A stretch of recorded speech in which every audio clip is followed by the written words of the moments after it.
So today we are going to be talking about divorcing a narcissist, how to handle the sabotage, how to handle the attacks as you are going through the divorce. And even if you were not married, this will apply to you as well because this is how these people function. Let's just be clear before I give you some tips and strategies on how to handle the attacks and the sabotage. I just want to acknowledge that, you did not get into this relationship or this marriage for it to end. Right now, here you are dealing with something, with an outcome that you did not want in the first place.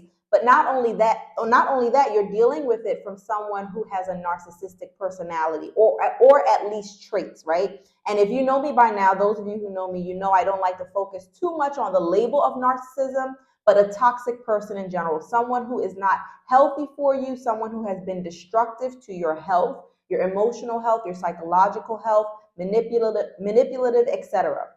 So the first tip I want to give you when you are dealing, I'm just looking at my notes here, when you are dealing with divorcing a narcissist or someone who has narcissistic traits and you're dealing with the attacks and the sabotage, you want to pick your battles. How much of your peace are you willing to risk and for how long? That's the first point. Get a pen and paper out. If you're really dealing with this will definitely help you in the process. So get your pen and paper out if you need to. Pause it and go get it. All right. So pick your battles. What does that mean? You have to determine how much you are willing to go into a fight with them. Let me give you an example. I was speaking with someone actually right here on YouTube where they were sharing with me that they are still in the house that they share with the partner. Now, luckily, the narcissist, right? The narcissistic husband. Fortunately, he has moved out. However, he comes back in periodically. And my main feedback to her was, although you may be saving money by not having to move out, is it worth your peace? Is it worth your safety? Because again, these breakups are not normal. These people are not normal, right? So in a normal breakup, we know it's very difficult. It's very hard to deal with the breakup. However, when you're dealing with these types of people, it's 10 times worse. So you have to ask yourself, is it worth me staying here to save money?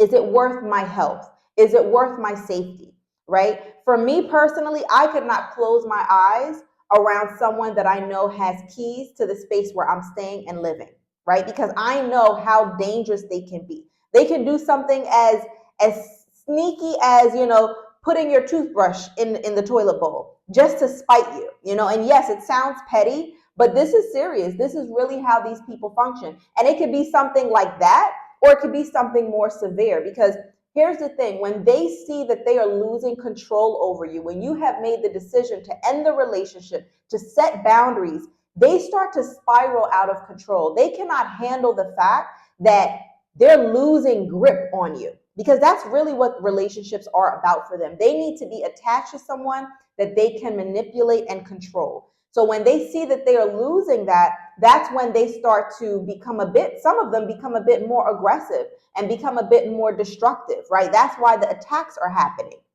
right? So attacks, they can be attacking your reputation, spreading rumors about you, sabotaging your belongings, whatever it is, they're trying to break you because they're seeing that they're losing control over you. And they rather break you before that happens rather than to just let you go in peace. That's the difference with these divorces and breakups, is that you want it to be amicable. You didn't want it to happen in the first place, right? You did not get married to get divorced. But at least if it has to happen, at least let it be amicable and peaceful. And they want the complete opposite, right? So you have to determine, point one is you have to determine, what battles do I want to pick, right? And sometimes we feel like I have to put them in their place. I have to, get justice. And that is true, but to a certain extent.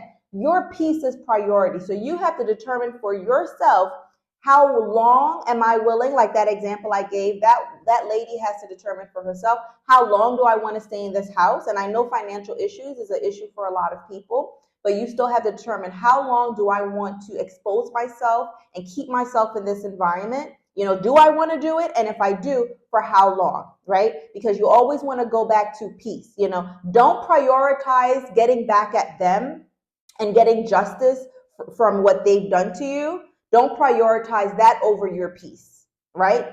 And if you're a spiritual woman like me and a believer, you know that God sees everything. leave them to God. Don't prioritize punishing them over your peace. They have taken enough time, they have taken enough peace away from you. So don't make this breakup and this divorce as a way to get back at them and make sure that you're sticking it to them, and then you're losing your peace. All right. So the second way for you to handle the sabotage and the attack is to not hesitate to get legal enforcement involved. Let me explain something to you. The way these people function, people who have narcissistic traits, people who are abusive, not just physically, emotionally, psychologically, manipulative, they love to be able to intimidate you. You see, that's a part of their control. So they need to know that you are not who you were before you realize who they are. Yes, you are a kind person. Yes, you are a loyal person. Yes, you do not like conflict. But if they take it there, you will take it there. You see, they are counting on the fact that you are civilized, that you do want peace, that you do want things to end in an amicable way. They are counting on those characteristics about you, and they are exploiting that. They are counting on that to say, I'm going to do whatever I want to her. I'm going to intimidate her. I'm going to say things to frighten her. I'm going to do things to make her feel unsafe. I'm going to do those things because I know she's not going to get legal enforcement involved. She's not going to call the police. She's not going to get a restraining order. She's not going to do whatever it is, get legal advice. She's not going to take it there because she doesn't want it to get there. You see, they're counting on that. Again, this is not about you changing who you are as a whole, but it's you becoming wise about the fact that you are dealing with the beast according to who the beast is, right? So you may not do this in other situations, but when you are dealing with these types of people, you have to change the way you approach them. It's the same thing if you're dealing with animals, right? You're not going to deal with an anaconda that you run into while you're out camping versus the way you would run into a puppy, right? You're going to deal with those two animals different. It doesn't mean you're a different person. You're just wise in understanding the nature of those two animals, so you're going to deal with them accordingly. So the third point I want you to keep in mind on how to deal with, how to handle sabotage and attacks is to keep record of everything. Now, let me give you a disclaimer about this. When I say keep record about everything, you're going to somewhat look a bit paranoid to people who have not been through what you've been through. You are going to take pictures of everything. So if you're still in the relationship, you're on your way out, you take pictures of the home, you take pictures of documents, you take pictures of anything. Even if it seems crazy, just take the pictures. The disclaimer is, if you are with family and friends or whoever that are there to support you, they may look at you a bit odd, like, don't you think this is a bit much? You're acting a little paranoid. Be okay with that. Be okay with them not understanding you taking pictures, you creating a file in different email addresses, on USB sticks, whatever it is. Because here's the thing, these people they do have some predictabilities about their traits, but they can also be unpredictable on how far they will go when they see that they are losing control over you. So you want to be prepared. If you ever have to go to court, if you ever have to prove anything, you have pictures of everything, snapshot conversations, whatever it is, keep records of everything. Turn into a detective, right? Again, it's going to seem crazy. Maybe even to you, it might seem like I'm going too far, but you just want to be prepared, because these people, this is not a normal breakup. It's not a normal divorce, right? And you never know what you might need. So don't be afraid to look crazy to your friends and family or even to yourself. Keep record of everything. Create a file on a USB stick, create files in your different email addresses, and just save everything. Any correspondence, any documents, everything. Just keep records of everything until everything settles down. In this phase of going through the divorce, keep records of everything. The fourth way that I recommend, that I suggest for you to handle sabotage and attacks when they are trying to sabotage you, with your